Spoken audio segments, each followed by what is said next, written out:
जय मसीह की प्रिय परिवार, प्रभु यीशु मसीह की महान उपस्थिति में आप सबका स्वागत है।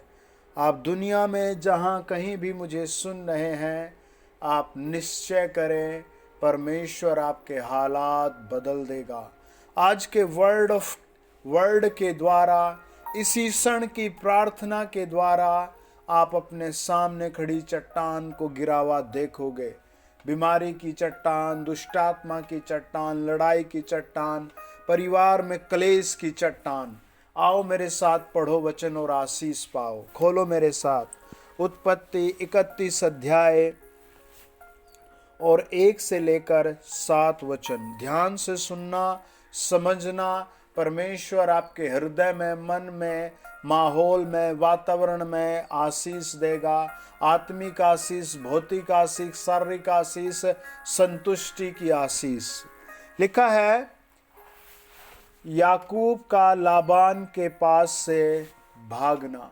आज दुनिया में बहुत लोग भाग रहे हैं। आज भागना पड़ रहा है, ये समझो, यहाँ से वहाँ, इससे उससे, चारों तरफ लोग भाग रहे हैं। वचन बताता है, लाबान के पुत्रों की ये बातें याकूब के सुनने में आई। याकूब ने हमारे पिता का सब कुछ छीन लिया है और हमारे पिता के धन के कारण उसकी यह प्रतिष्ठा हुई है। और याकूब ने लाबान के चेहरे पर दृष्टि की और ताड़ लिया कि वह उसके प्रति पहले के समान नहीं है। तब यहोवा ने याकूब से कहा, अपने पितरों के देश और अपनी जन्मभूमि को लौट जा और मैं तेरे संग रहूंगा। तब याकूब ने राहेल और लिया को मैदान में अपनी भेड़ बकरियों के पास बुलाकर कहा, तुम्हारे पिता के चेहरे से मुझे समझ पड़ता है कि वह तो मुझे पहले के समान अब नहीं देखता, पर मेरे पिता का परमेश्वर यहोवा मेरे संग है। और तुम भी जानती हो कि मैंने तुम्हारे पिता की सेवा शक्ति भर की है। फिर भी तुम्हारे पिता ने मुझसे छल करके मेरी मजदूरी को 10 बार बदल लिया, परंतु परमेश्वर ने उसको मेरी हानि करने नहीं दिया। सब कहें आमीन। कमेंट बॉक्स में लिखें, मेरी हानि के दिन समाप्त हो गए। सब लिखें, मेरी हानि के दिन समाप्त हो गए हैं। वचन बताता है, याकूब देख लेता है लाबान के चेहरे से कि उसका चेहरा कितना बदल गया। आपने कई बार बुजुर्गों से सुना होगा, ये तो इसके शब्दों से, इसके चेहरे से ही इसके दिल का हाल भी जान लेता है। याकूब ने भी इसका चेहरा देखकर ही समझ लिया इसके मन में अब मेरे प्रति कोई प्यार नहीं रहा। आप भी अपने चारों ओर अपने बहू, बेटे या फिर पड़ोसी या जूनियर सीनियर के चेहरे से ही समझ जाते होंगे, ये आदमी मेरे विरोध में है, ये मुझे देखकर गुस्सा है, ये आदमी मुझे देखकर प्यार करता है, ये मेरे फेवर में है। आज आप वचन को सुनेंगे और ब्लेस होंगे। वचन बताता है, उसने कहा, तुम्हारे पिता ने मुझसे छल करके मेरी मजदूरी को 10 बार बदल लिया, परंतु परमेश्वर यहोवा ने उसको मेरी हानि करने नहीं दिया। याकूब लिया और राहेल से कहता है, तुम्हारे पिता लाबान ने मेरी मजदूरी को 10 बार बदल लिया। अब वो क्या कहे हैं, क्या करे? लाबान बदल रहा।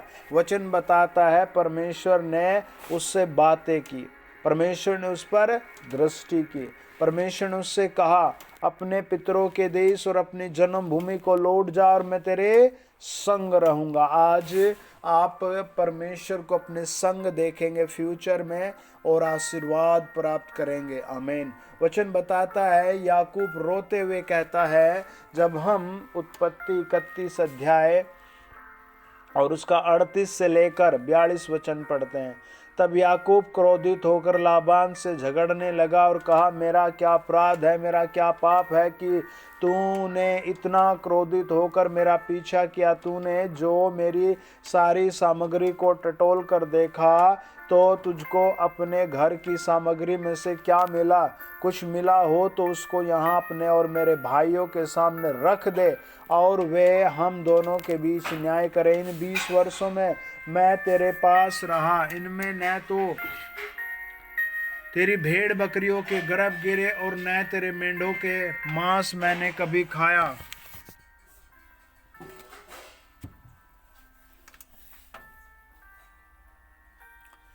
जिसे जंगली जंतु ने फाड़ डाला उसको मैं तेरे पास न लाता था। उसकी हानि मैं ही उठाता था, चाहे दिन को चोरी जाता चाहे रात को तू मुझ ही से उसको ले लेता था। मेरी तो यह दशा थी कि दिन को तो घाम और रात को पाला मुझे खा गया और नींद मेरी आंखों से भाग जाती थी। 20 वर्ष तक मैं तेरे घर में रहा। 14 वर्ष तो मैंने तेरी दोनों बेटियों के लिए और 6 वर्ष तेरी भेड़ बकरियों के लिए सेवा की। तूने मेरी मजदूरी को 10 बार बदल डाला। मेरे पिता का परमेश्वर अर्थात अब्राहम का परमेश्वर, जिसका भय इसहाक भी मानता है, यदि मेरी ओर न होता तो निश्चय तू अब मुझे खाली हाथ जाने देता। मेरे दुख और मेरे हाथों के परिश्रम को देखकर परमेश्वर ने बीती हुई रात में तुझे डांटा।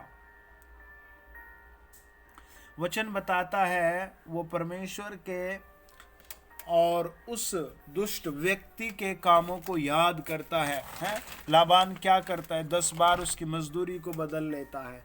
और याकूब के ऊपर इतना बड़ा दंड था, इतने बड़े कानूनी लगे हुए थे कि जो नुकसान होगा, भेड़े जो भी जानवर उठा ले जाएगा मर जाएगी, उसका नुकसान लाबान को नहीं याकूब को भरना पड़ता था। वो इस तरह की वेदना, दुख और सताव में था। आज भी मिलियंस लोग ऐसी ही समस्याओं में है।